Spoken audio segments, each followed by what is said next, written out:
शाम का समय था। पूरे घर में सन्नाटा पसरा हुआ था। बाहर तेज बारिश हो रही थी और खिड़की के शीशों पर पड़ती बूंदें जैसे किसी अनकही कहानी की आवाज़ बन गई थी।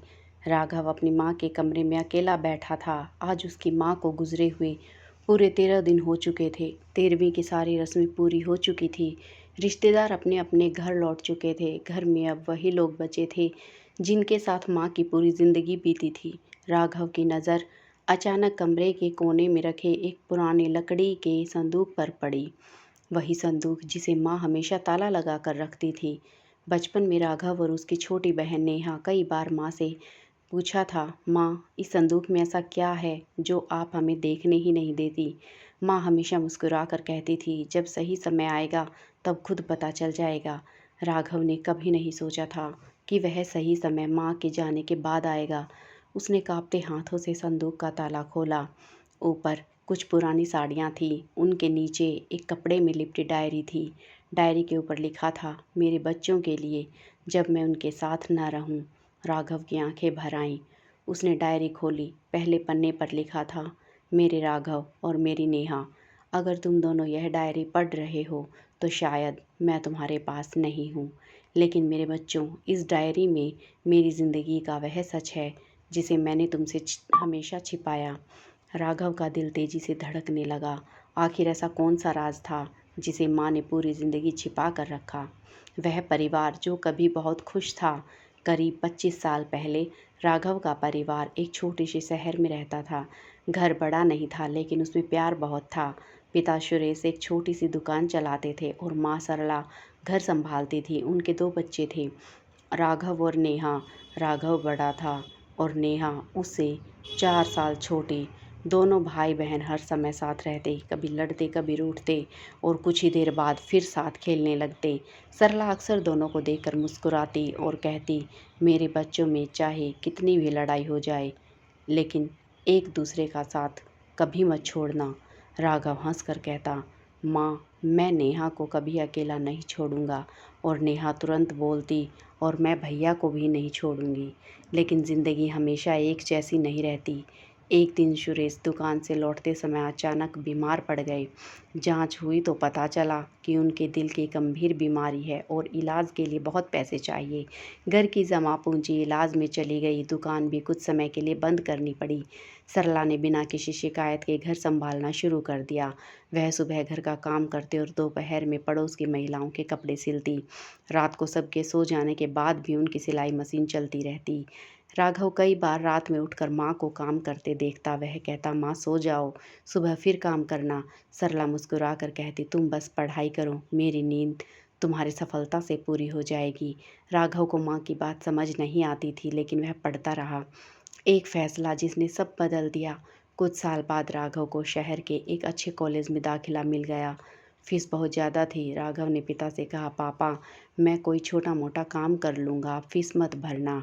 सुरेश ने बेटे के सिर पर हाथ रखा, बेटा तू पढ़ाई करेगा, तेरी माँ और मैं बाकी सब संभाल लेंगे। लेकिन उस रात सरला बहुत देर तक जागती रही। अगले दिन उन्होंने अपनी शादी की आखिरी बची हुई सोने की चूड़ियाँ निकाल कर सुनार को बेच दी।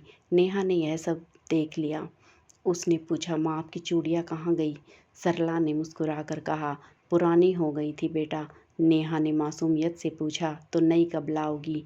सरला ने उसकी तरफ देखा और कहा, जब मेरा बेटा बड़ा अफसर बन जाएगा। नेहा हंस पड़ी। उसे क्या पता था कि माँ ने उसकी आंखों के सामने अपने सबसे प्यारे गहने उसके भाई के भविष्य के लिए बेच दिए थे। राघव कॉलेज चला गया। शुरुआत में वह हर हफ्ते घर फ़ोन करता था। फिर फ़ोन महीने में 2 बार होने लगा, फिर महीने में 1 बार। शहर की ज़िंदगी, नौकरी की चिंता और अपने सपनों में राघव धीरे धीरे व्यस्त होता चला गया। उधर घर में नेहा बड़ी हो रही थी। सरला पहले से ज़्यादा काम करती थी। भाई बहन के बीच आई दूरी। एक दिन नेहा ने माँ से कहा, माँ भैया से कहो कि इस बार मेरी कॉलेज की फ़ीस भर दे। सरला कुछ देर चुप रही। बेटा भैया की भी नौकरी अभी नहीं है। नेहा नाराज़ हो गई। हर बार भैया की मजबूरी क्यों समझनी पड़ती है। क्या मैं उनकी बहन नहीं हूँ। सरला ने उसे समझाया, तुम दोनों मेरे लिए बराबर हो। नेहा की आंखों में आंसू आ गए। अगर बराबर हो तो मेरे लिए भी कभी कुछ क्यों नहीं बचता। सरला ने कुछ नहीं कहा। उस रात उन्होंने अपने पुराने कपड़ों के बीच से एक लिफाफा निकाला। उसमें कुछ पैसे थे, वह नेहा की फीस के लिए जमा किए गए थे, लेकिन रकम कम थी। सरला ने अगले दिन और काम लिया। कई महीनों तक वह दिन रात सिलाई करती रही।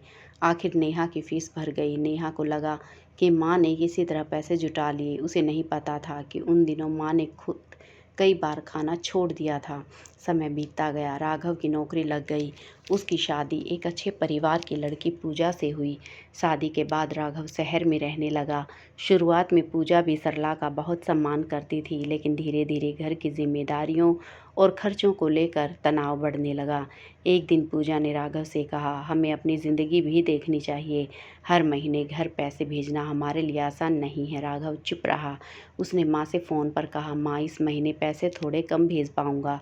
सरला ने तुरंत कहा, कोई बात नहीं बेटा, अपने घर को संभालो। राघव ने फ़ोन रख दिया, लेकिन सच यह था कि उसे डर था कि माँ उससे नाराज़ होंगी। उधर सरला ने कभी शिकायत नहीं की। कुछ साल बाद सुरेश की तबीयत अचानक बहुत ख़राब हो गई। अस्पताल में डॉक्टरों ने कहा कि उन्हें लंबे इलाज की ज़रूरत है। राघव शहर से आया। नेहा भी अपने ससुराल से पहुंची।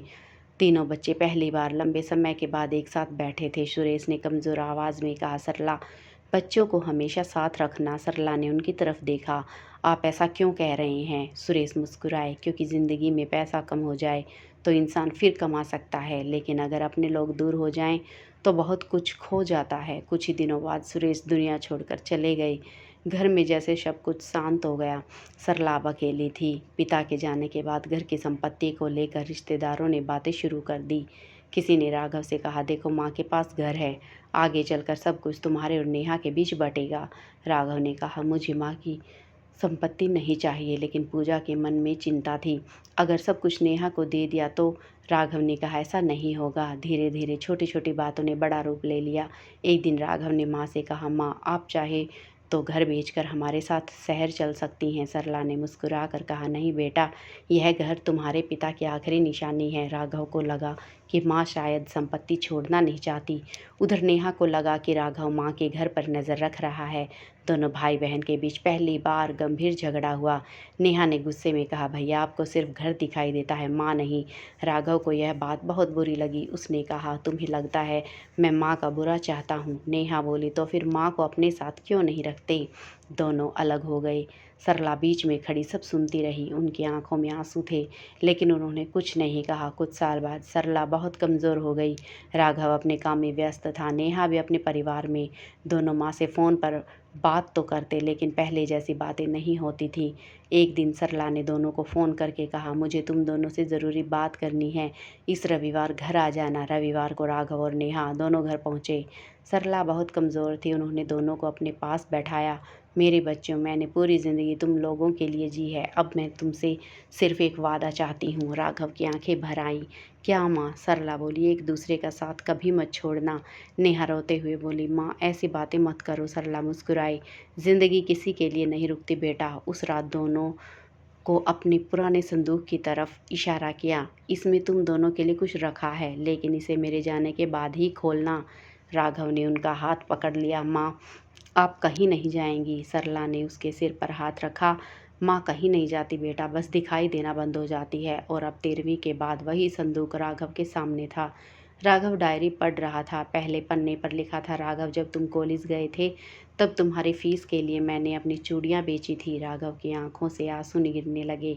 अगले पन्ने पर लिखा था, नेहा जब तुम्हें लगा कि तुम्हारी माँ तुम्हारे भाई को तुमसे ज़्यादा चाहती है, तब तुम्हें नहीं पता था कि तुम्हारी फीस के लिए मैंने कई रातें जाग कर कपड़े सिले थे। नेहा डायरी पढ़ते पढ़ते रोने लगी। फिर एक पन्ने पर लिखा था, तुम दोनों को हमेशा लगता रहा कि मैंने तुम दोनों में फ़र्क किया, लेकिन सच यह है कि मैंने तुम्हारे बीच कभी फ़र्क नहीं किया। अगला पन्ना पढ़कर दोनों चौंक गए। तुम्हारे पिता के जाने के बाद मैंने घर के कागज़ अपने नाम नहीं रखे। मैंने वह घर तुम दोनों के नाम कर दिया था। राघव ने नेहा की तरफ देखा। नेहा की आंखें झुक गई, लेकिन डायरी में अभी और भी कुछ था। सरला ने लिखा था, मुझे पता था कि एक दिन संपत्ति तुम्हारे बीच दीवार बन सकती है, इसलिए मैंने घर दोनों के नाम कर दिया। लेकिन मुझे डर संपत्ति का नहीं था, मुझे डर था कि कहीं तुम दोनों एक दूसरे को खो न दो। राघव ने डायरी बंद कर दी। उसने रोते हुए कहा, नेहा मैं कितना गलत था। नेहा भी रो रही थी। भैया मैं भी। तभी राघव को संदूक के नीचे एक छोटा सा लिफाफा मिला। उस पर लिखा था, दोनों साथ में खोलना। राघव और नेहा ने लिफाफा खोला। अंदर 2 तस्वीरें थीं। राघव एक में छोटा था और माँ की गोद में बैठा था। दूसरी तस्वीर में नेहा माँ के कंधे पर सिर रखकर सो रही थी और नीचे एक छोटी सी पर्ची थी, मेरे बच्चों, अगर तुम दोनों यह पढ़ रहे हो तो मेरी एक इच्छा पूरी करना, इस घर को मत बांटना। इसे ऐसा घर बनाना जहाँ हर साल तुम दोनों अपने बच्चों के साथ मिलकर दीपावली मनाओ, क्योंकि मैंने घर दीवारों से नहीं तुम दोनों से बनाया था। राघव ने डायरी सीने से लगा ली। वह फूट फूट कर रो पड़ा। माँ ने हमें सब कुछ दिया और हम उन्हें क्या दे पाए। नेहा ने भाई का हाथ पकड़ लिया। भैया माँ की आखिरी इच्छा हम पूरी करेंगे। उस दिन दोनों ने एक फैसला किया, घर नहीं बिकेगा। घर में एक कमरा माँ की याद में रखा जाएगा और हर साल पूरा परिवार उसी घर में इकट्ठा होगा। कुछ महीनों बाद घर की मरम्मत शुरू हुई। राघव ने अपनी नौकरी से पैसे लगाए। नेहा ने घर को सजाया। दीवार पर सरला की बड़ी तस्वीर लगाई गई। तस्वीर के नीचे एक पंक्ति लिखी गई, माँ ने हमें जन्म नहीं दिया था, सिर्फ उन्होंने हमें एक दूसरे का सहारा बनना सिखाया था। पहली दीपावली पर पूरा परिवार उसी घर में इकट्ठा हुआ। बच्चे आंगन में खेल रहे थे। राघव और नेहा दीप जला रहे थे। अचानक राघव ने अपनी बहन से कहा, नेहा, याद है माँ कहती थी कि तुम दोनों एक दूसरे का साथ कभी मत छोड़ना। नेहा मुस्कुराई, अब नहीं छोड़ेंगे। दोनों ने माँ की तस्वीर के सामने दीपक रखा और उस पल ऐसा लगा जैसे घर में फिर से वही पुरानी गर्माहट लौट आई हो। अंतिम संदेश। कहते हैं माँ की कीमत तब मत समझना जब वह आपके पास ना हो, क्योंकि माँ अक्सर अपनी ज़रूरतें छिपाकर बच्चों की ज़रूरतें पूरी करती है। वह अपने हिस्से की खुशियाँ बच्चों के नाम कर देती है, अपने सपने बच्चों की आंखों में देखती है और सबसे बड़ी बात, माँ चाहती है कि उसके जाने के बाद भी उसके बच्चे एक दूसरे के साथ रहें। इसलिए अगर आपके माता पिता आपके साथ हैं तो उनसे प्यार से बात कीजिए, उनके पास बैठिए, उनकी छोटी छोटी बातों को सुनिए, क्योंकि ज़िंदगी में बहुत कुछ दोबारा नहीं मिल सकता, लेकिन दोबारा मिल सकता है, लेकिन माँ का साथ दोबारा नहीं मिल सकता। अगर आपको यह कहानी दिल को छू गई हो तो इसे अपने परिवार के साथ ज़रूर शेयर कीजिए और कमेंट में सिर्फ़ एक शब्द लिखिए, माँ।